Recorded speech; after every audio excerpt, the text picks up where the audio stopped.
కరీంనగర్ జిల్లా జంబికుంట మండలం మడిపల్లి వద్ద ఇసార్ ఎక్స్ప్రెస్ కు తుటిలో ప్రమాదం తప్పింది.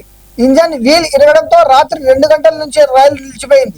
మరో ఇంజన్ తీసుకొచ్చి రైల్వే అధికారులు మరమ్మతులు చేస్తున్నారు.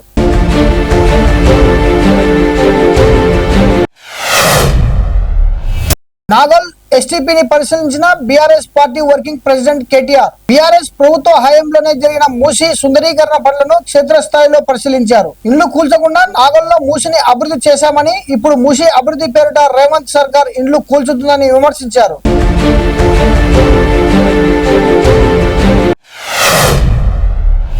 తెలంగాణ డిప్యూటీ సీఎం బట్టి విక్రమార్క కుమారుడు సూర్య విక్రమాదిత్య వివాహానికి హాజరైన Karnataka deputy CM DK Shivakumar.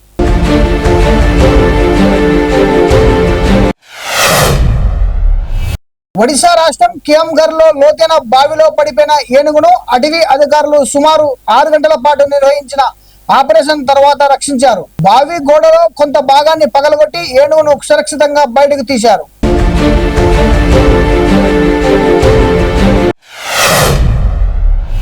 సిద్ధి వినాయక ఆలయంలో ప్రత్యేక పూజలు నిర్వహించిన టీమిండియా సారథి సూర్యకుమార్ యాదవ్.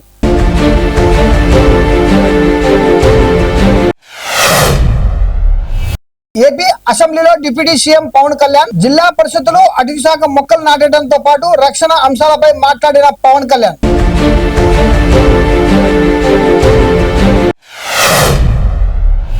రేణుగుంట చేరుకున్న తెలంగాణ జాగృతి అధ్యక్షురాలు కల్వకుట్ల కవిత కుటుంబ సభ్యులతో కలిసి తిరుమల శ్రీవారిని దర్శించుకున్న కవిత విమానాశ్రయంలో మంగళ హారతులతో ఘనస్వాగతం పలికిన అభిమానులు.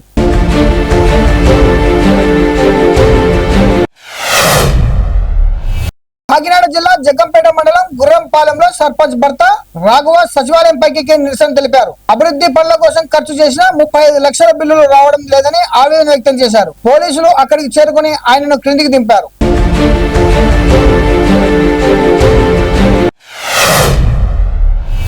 Hyderabad Mailardevpally కాటేదాన్లోని timber depot plywood గోదాంలో భారీ అగ్ని ప్రమాదం జరిగింది. 2 ఫైర్ ఇంజన్లతో మంటలను అదుపు చేశారు.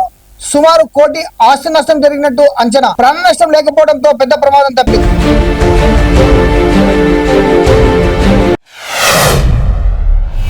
శ్రీ సత్యసాయి జిల్లా గుడిబండ మండలంలో చిరుతల కలకలం. గుడిబండ కొండ ప్రాంతంలోని పంట పొలాల్లో హల్చల్ చేస్తున్న 3 చిరుతలు. గ్రామస్తులు భయాందోళనకు గురవుతున్నారు.